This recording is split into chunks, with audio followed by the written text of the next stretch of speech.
My name is Brian. By profession, I'm a pilot for the United States Air Force, and I've had the privilege of steering the F-35, a stealth joint strike fighter, through the skies. I'm part of the 466th Fighter Squadron, affectionately known as the Diamondbacks. I've been on countless missions, but it's the 27th one that haunts me. The one that the government tried to erase from the records. I've seen others share their tales, so I thought it's high time I share mine. It was back in 2019. My squadron and I had touched down at an airbase in the rugged terrains of Afghanistan. Hovering above the base in my F-35A Lightning, I awaited the signal from the aircraft control tower to descend. With 26 sorties under my belt, I was no rookie. The familiar hum of my comrades' jets told me they were either already on the ground or in the process of landing. I was the last piece in this airborne puzzle. The call came, clear and crisp, beckoning me to land. With practiced ease, I deployed the air brake, reducing my speed, aligning myself with the airstrip. As the speedometer needle dipped below 250 miles per hour, I engaged the landing gear. At a mere 450 feet above the ground, I adjusted my altitude and touched down, the wheels kissing the tarmac. I taxied my jet towards a small hangar at the forefront of the airstrip. To my right, the rest of my squadron occupied the neighboring hangars. Our positioning was strategic. If trouble brewed, we'd be the first to soar. Adjacent to us, an F-16 squadron occupied the next 3 hangars. With the assistance of the ground crew, I parked my F-35 inside and disembarked. A duo of officers approached, guiding me to the barracks. My fatigued squad trailed behind, and upon reaching our quarters, we collectively sighed in relief. "Finally, we're here," Turner remarked, wiping sweat from his brow. That 9-hour flight was brutal. We were all eager to catch up with our loved ones. As fingers danced over phone screens, texting families of our safe arrival, a voice echoed, "Get some rest. We never know when the skies will call us again." That night, the barracks was a cacophony of snores and muffled conversations. For 3 days, our routine was uneventful, save for the occasional physical training. But on the 3rd night, the shrill sound of alarms shattered our slumber. Adrenaline pumping, I scrambled into my flight suit, as did the rest of my squad. Turner, Donovan, Rob, and I exchanged hurried glances, strapping on vests and gearing up. "Let's move, boys," I bellowed, leading the charge towards our jets. The ground crew had them primed and ready. Sliding into my cockpit, I ignited the engine, positioning the jet for takeoff. My helmet, a marvel of technology, settled on my head, and the green signal flashed. One by one, we took off, the roar of our engines echoing in the night. Unknown aircraft northwest of the base. All fighters, intercept. The command's voice crackled over the radio. "Diamondback 1, moving to intercept," I responded, checking my weapons system. One by one, my squad confirmed their readiness. "Targets approximately 300 miles out," the command informed. Donovan's voice, tinged with apprehension, inquired, "Do we have intel on what we're up against?" "Probably just some old MiG-21 the Russians forgot about," Rob chimed in, trying to lighten the mood. But as I glanced at my radar, the blip representing the unknown object seemed eerily stationary. The night was about to get a lot more interesting. The night was thick with anticipation as we accelerated, pushing our jets to their limits. The world blurred around me as my F-35 shattered the sound barrier, the sonic boom echoing in its wake. The high-tech display in my helmet showed we were closing in, now just 215 miles from the unidentified object. Our arsenal was equipped with long-range air-to-air missiles, capable of striking from 100 miles out. Given the pitch-black night, I was heavily reliant on my helmet's advanced tech. As the distance closed to 100 miles, I initiated the firing sequence. The underbelly of my jet opened, releasing an AIM-54 Phoenix. This missile, equipped with its own radar system, was designed to lock onto and neutralize threats from afar. I watched it blaze across the sky, its trajectory unwavering. A quick glance around confirmed my squadron was with me, flying in a tight formation.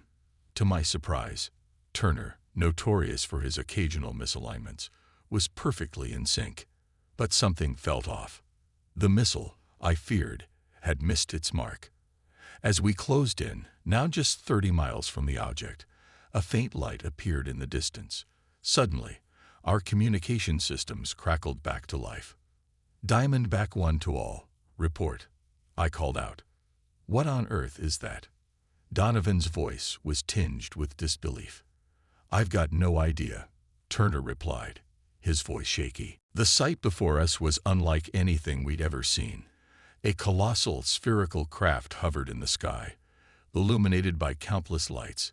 It seemed to defy the laws of physics, hanging motionless as if suspended by an invisible thread.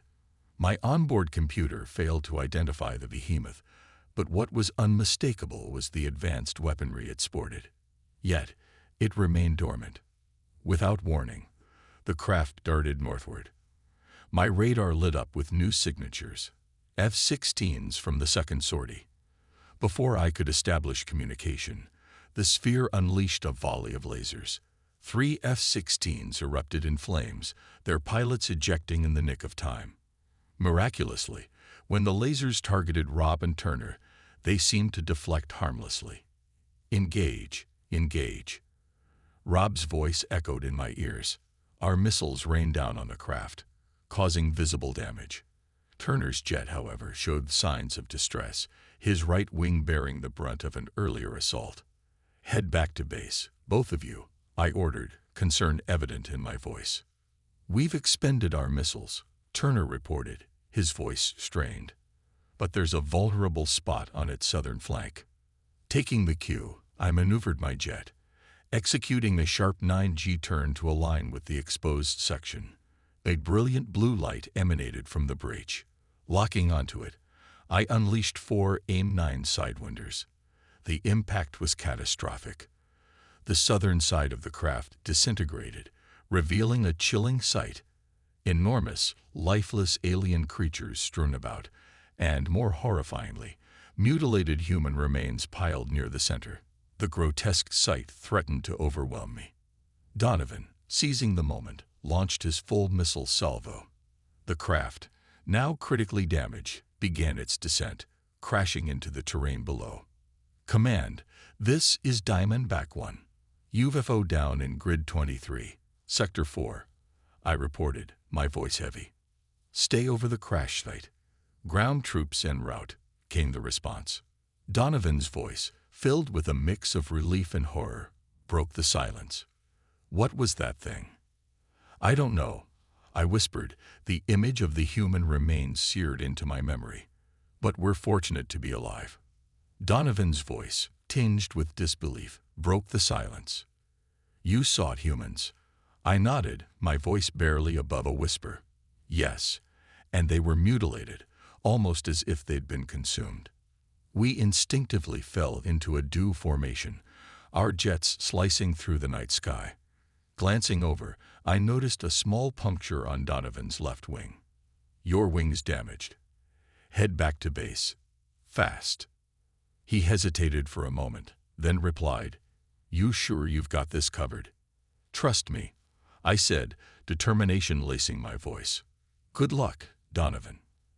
As he veered away, I descended to about 10,000 feet, hoping to get a clearer view of the crash site.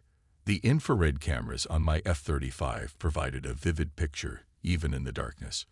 The once mighty sphere now lay in ruins, flames licking its charred exterior. But what caught my attention were the heat signatures. The creatures, or aliens, were emerging from the wreckage. Their movements labored. "Command, this is Diamondback 1. I've got movement near the wreckage," I reported. "Engage all moving targets," came the swift response. With grim determination, I angled my F-35 into a dive, targeting the grotesque figures below. As I neared 6,000 feet, then 5, I unleashed a hail of 30mm bullets.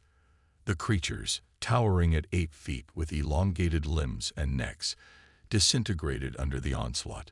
The force of my pullout from the dive, combined with the revulsion of what I'd just witnessed, threatened to overwhelm me. "Targets neutralized," I reported, my voice shaky. "Helix 23 is en route for investigation. Return to base," command instructed. Before heading back, I flew lower, compelled to see the aftermath. The sight was even more harrowing up close. The mutilated human remains were scattered amidst the alien corpses, a grim testament to the night's events. My stomach revolted, and I retched into a bag. Landing back at base, I was immediately approached by 6 men in black suits, flanking the base commander. Their demeanor was cold, their intent clear. They escorted me to the commander's office, where my squad waited, their faces pale. "Sign these disclosure agreements," one of the men ordered.